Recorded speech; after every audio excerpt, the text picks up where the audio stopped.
लोकसभेच्या निकालावरून मोदी आणि भाजपाला संघाच्या कानपिचक्या। अहंकारी मोदींचा विजय रथ 241 वर रोखणं हाच श्रीरामाचा न्याय। आरएसएसचे नेते इंद्रेश कुमारांचं वक्तव्य।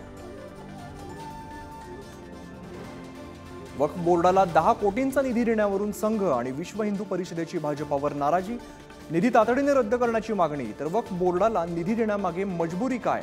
विश्व हिंदू परिषदेचा सवाल। खासदार निलेश लंकेंनी घेतली गुंड गजा मारण्याची भेट। गुंड मारणेकडून लंकेंचा सत्कार। याआधी पार्थ पवारांनी घेतली होती भेट। नव्या वादाला तोंड फुटण्याची शक्यता। अमरावती नागपूर महामार्गावरती तणाव। मदत मिळेपर्यंत मृतदेह स्वीकारणार नाही, धामणा ग्रामस्थांची भूमिका। शरद पवारांनी ठरवल्यास मवियामध्ये पहिली महिला मुख्यमंत्री होऊ शकते। आमदार रोहित पवारांचं मोठं विधान। सुप्रिया सुळेंच्या मुख्यमंत्री पदाच्या दावेदारीच्या चर्चांना उधाण।